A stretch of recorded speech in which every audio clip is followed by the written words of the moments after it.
Coba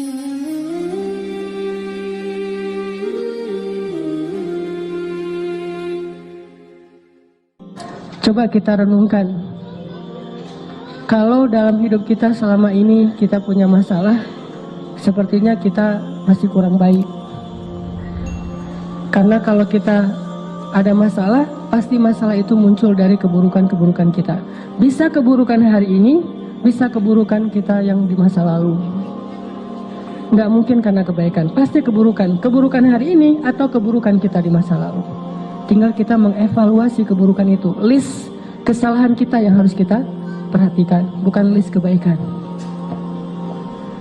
Lalu kita coba renungkan, kayaknya saya masih kurang baik nih. Yuk, tingkatkan lagi kebaikan kita.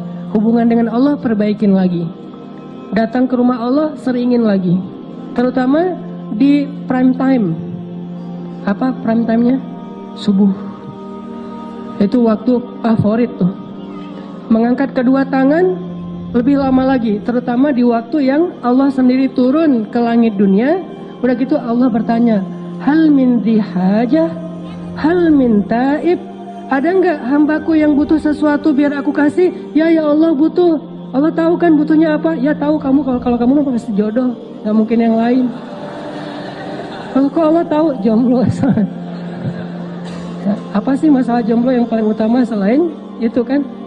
Kita mah boleh lapar, kita boleh lapar perut, kita boleh nggak jelas hidupnya, tapi hati harus terisi ya. Kalau itu udah ada, nggak makan juga nggak masalah. Yang penting siangnya makan, paginya doang yang enggak. Nah ini teman-teman, artinya kita coba perbaiki lagi hubungan kita dengan Allah. Dan jangan pernah ragu bahwa hubungan kita kalau semakin baik dengan Allah, hidup kita susah itu nggak ada. Nggak ada pasangannya kayak gitu tuh nggak. Makin baik hubungan kita dengan Allah, hidup kita makin mudah. Makanya ini sekedar inspirasi aja. Saya baru juga dapat sharing dari seorang teman tadi. Beliau cerita dulu sebelum hijrah di sebuah pekerjaan yang nggak halal. Beliau ngerasa hidup beliau penghasilannya tuh kayak lancar gitu, banyak untung besar segala macam. Tapi setelah beliau hijrah, beliau ngerasa sekarang kenapa kok penghasilan saya jadi kayak berkurang Ustadz. Jadi malah susah, finansial saya tuh bermasalah Ustadz. Saya tanya, dulu sebelum hijrah emang ada masalah apa? Masalahnya sih saya punya hutang 47 miliar. Makanya saya hijrah. Tapi setelah saya hijrah kok saya penghasilannya jadi susah, Ustaz, nggak kayak dulu lancar.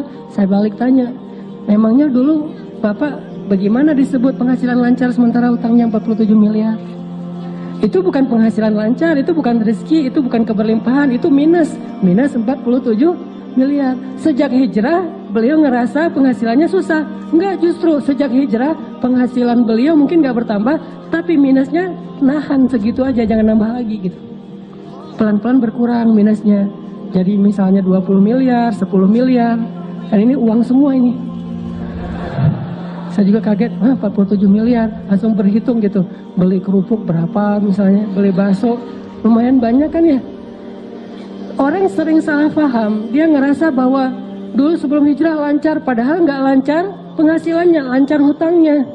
Setelah berhijrah mungkin seret gitu. Tapi hutangnya juga seret, penghasilannya Allah akan perbaiki secara bertahap. Kayak orang sembuhnya pelan-pelan.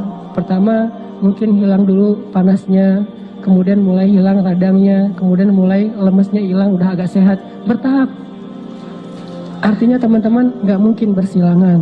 Sehingga kita coba belajar yakin. Wa may yattaqillah pasti yaj'al lahu makhraja. Jadi kalau kita berbuat baik, gak usah khawatir, kebaikan kita tuh gak bakalan sia-sia, gak bakalan. Berdoa gak bakalan sia-sia. Aduh, kayaknya sia-sia nih saya berdoa gak ada hasilnya, gak ada.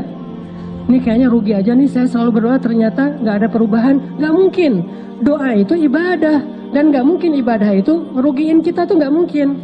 Terus mana hasilnya? Mungkin kita belum paham tentang fikih doa. Belum paham bukan tentang tata cara doanya, hikmah bagaimana cara Allah mengabulkan doa. Dikabulkan pasti. kalau nggak ada penghalang. Mungkin salah satu penghalang doa yang dikabulkan kan makanan yang tidak halal kan ya, salah satunya nih. Atau silaturahim terputus. Kalau nggak ada penghalang, doa kita pasti dikabulkan Allah. Cuman kita kadang terlalu memaksakan Allah mengabulkan seperti yang kita pengenin. Padahal bisa aja Allah ngabulinnya sesuatu yang lebih baik dari apa yang kita pengenin. Atau Allah mengabulkan doa kita dengan memberikan kebaikan yang sama nanti di akhirat. Toh kita hidup tuh nggak sekali, kita hidup tuh 2 kali, dunia dan akhirat.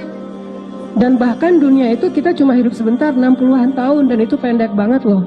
Kita nggak pernah ngebandingin sih, makanya nganggap kayak usianya panjang 60 tahun. Coba bandingkan dengan umat kaum Nabi Solih, kaum Ad dan Samud, berapa usianya? Rata-rata 1500 tahun, 2000 tahun. Nabi Nuh dakwahnya doang 950 tahun. Usianya lebih dari itu. Sehingga dulu ada ibu-ibu ya lagi nangis di atas kuburan anaknya. Anaknya meninggal ABG gitu. ABG meninggal, SMA juga belum lulus gitu, meninggal. Entah tabrakan, entah apa gitu.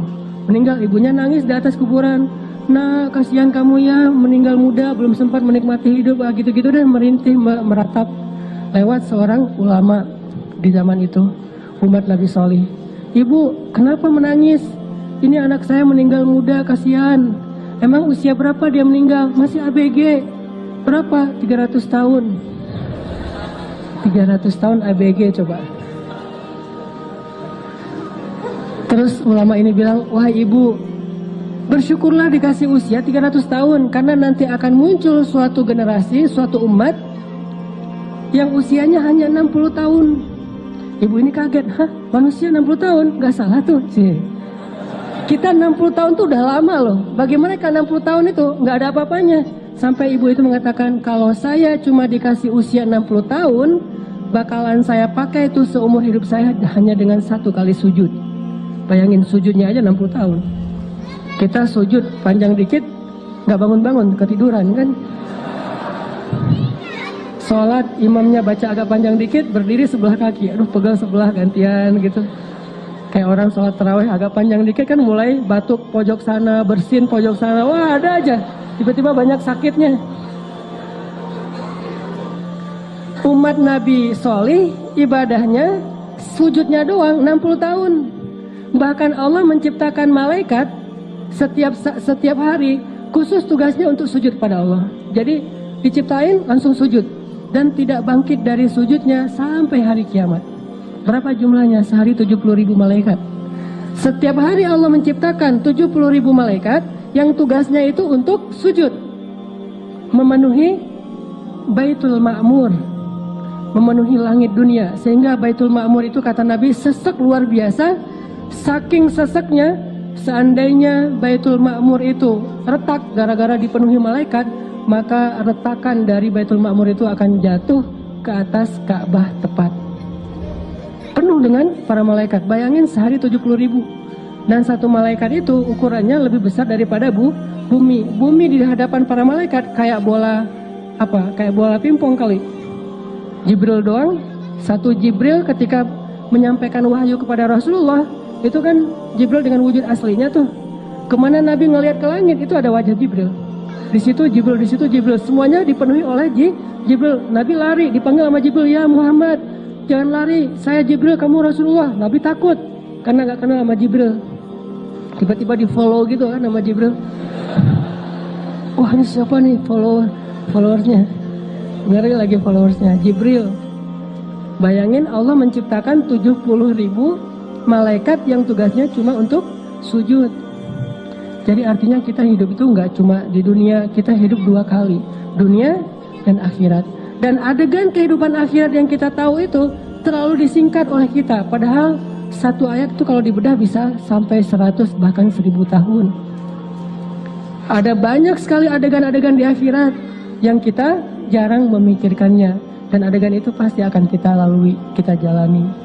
Sehingga kalau doa kita nggak dikabulkan di dunia, nggak masalah, tetap kebaikan. Nanti kita dapatkan ketika di padang mahsyar. Misalnya, ya Allah, mudah-mudahan saya bisa punya kendaraan. Masa naik angkot terus? Masa jalan kaki terus? Pengen punya motor juga nggak apa-apa ya Allah. Makanya kalau minta jangan tanggung-tanggung. Mobil ya Allah. Atau nggak usah mobil, roda 3 juga nggak masalah. Bemo ya. Ya Allah, saya pengen punya kendaraan. Doa, pengen punya kendaraan. Ternyata qadarullah, dalam sekian lama dia berdoa nggak punya kendaraan. Meninggal masih jalan kaki. Atau paling-paling sepeda ontel. Nggak punya kendaraan bermotor. Apakah doa dia sia-sia? Nggak. Berarti kalau nggak dikabulkan sejak dia hidup di dunia, nanti dia di surga itu atau di padang mahsyar udah punya kendaraan. Kok tiba-tiba datang kayak Alphard gitu kan di padang mahsyar gitu, dijemput gitu. Silakan mas, ini apa nih kok ada Alphard di padang mahsyar gitu kan ya? Toyota. Kenapa nih kalau ada Alphard di padang mahsyar? Kan dulu mas berdoa pengen punya Alphard. Ya udah, karena nggak dikabulkan di dunia, dikabulkan di surga. Wah bener nih, bener ya. Udah jalan lancar tuh. Yang pasti dia dapat apa yang dia minta. Terus kenapa kita ragu-ragu minta sama Allah yang terbaik? Kalau nggak dapat di dunia ya dapat di akhirat, sama aja kan? Yang sama-sama hidup kok. Malah di sana lebih butuh dari apa yang kita dapetin di dunia.